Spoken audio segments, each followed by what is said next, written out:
Okay, so in this lecture, we'll combine everything that we learned so far to exploit the blind SSRF vulnerability that we discovered earlier and execute code on a vulnerable web server.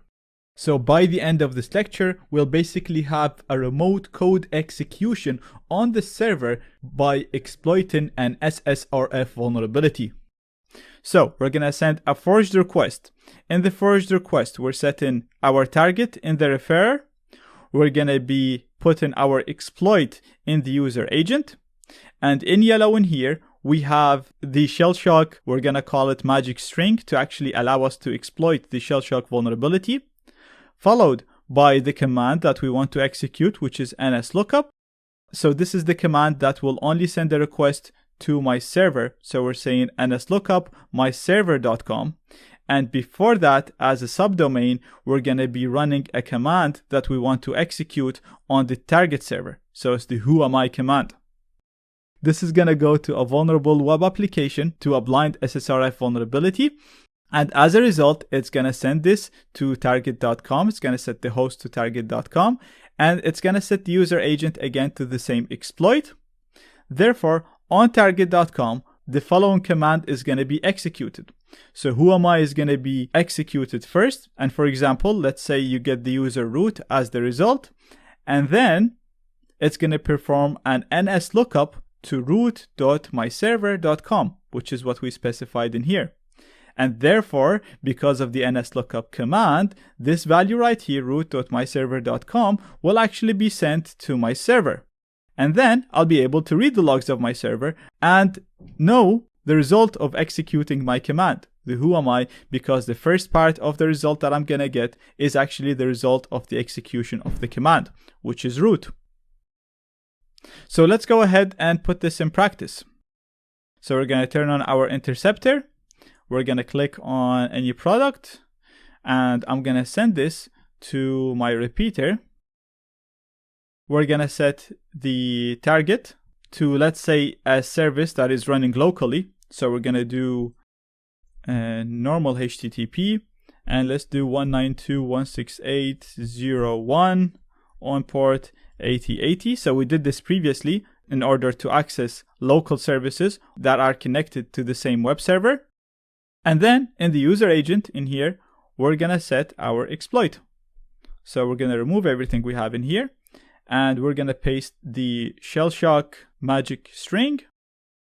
And then we're going to type the command that we want to execute. So we want to go to user bin nslookup, and we want to execute the command whoami. And we're going to change that to my collaborator domain name or URL. And that is it. So we basically set our target in the referrer, like we said, and we put our exploit in the user agent. So let's go ahead and send it. And let's look at our collaborator and see if we got anything. So we're going to click on poll now. And as you can see, we got nothing. And we got nothing because the target that we specified in here, the 192.168.0.1, is probably not vulnerable. Therefore, what we're going to have to do, we're going to have to do something that we actually covered earlier. So we're going to have to use the intruder to try this exploit on every single possible IP that is connected to the same network as the web server. And that's why I said there is a good chance of discovering vulnerabilities in these services, because they are internal services on an internal network. They're not accessible through the internet, so we can't communicate with them directly. Therefore, hopefully, the server admin did not pay too much attention to them, thinking that these can never be exploited. So what we're going to have to do in here, and I covered this in details previously, so I'm going to do it a little bit quicker than usual. We're going to send this to the intruder. And in the intruder, we're going to clear all the S signs. And we're going to increase the value in here from 1 all the way up to 254, because that's all of the possible IPs in the same range.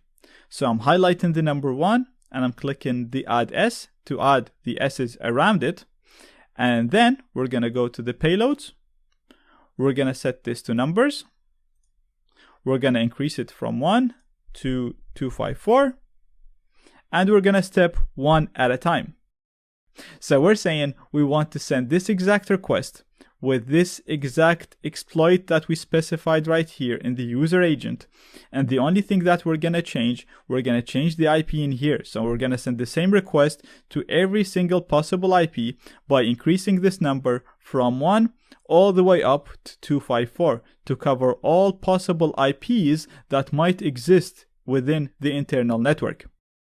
So everything is set now. We're gonna click on Start Attack. And once the attack is complete, we're gonna go back to our burp collaborator, or if you had your own server, you wanna go back to your logs. We're gonna poll it again. And as you can see, we actually have 2 DNS requests. So let's inspect them. And perfect. As you can see, looking at the domain that the request was submitted to, you can see that the first part of the domain right here is actually a username. So it's Peter-JWZSH, whatever. That is the username of the account that executed the shell command for us. So the NSLOOKUP command was executed successfully, and the whoami command was also executed successfully. And the result, as you can see, was sent in here. Instead of root, we actually have Peter-JWZSH4. So basically from now on, you can replace whoami with any command that you want to execute on the server. And not only that, it's going to execute it on the target server, but it's also going to send the result of execution to your own web server. So let me show you another example. Let's close this. And we're going to go back to the positions. And simply instead of whoami, let's just do uname. And because I closed my collaborator, I need to put a different domain now. And we're gonna start the attack. And let's bring back the collaborator and let's poll it now. And if we look at it, you can see we got the result of executing the command uname, and we can see that the target is running a Linux operating system. So right now we managed to get full remote code execution on a target server through a blind SSRF vulnerability. The possibilities are endless now. Like, you have code execution, you could get the internal IP, you could do other things, you can map other networks. So what I would do if I wanted to exploit it more is send it a backdoor, a very simple Linux backdoor. There's one-liner backdoors for Linux. I even show them in my courses. So send it a backdoor, execute the backdoor, and that will send you a connection, and then you can execute interactively whatever commands you want.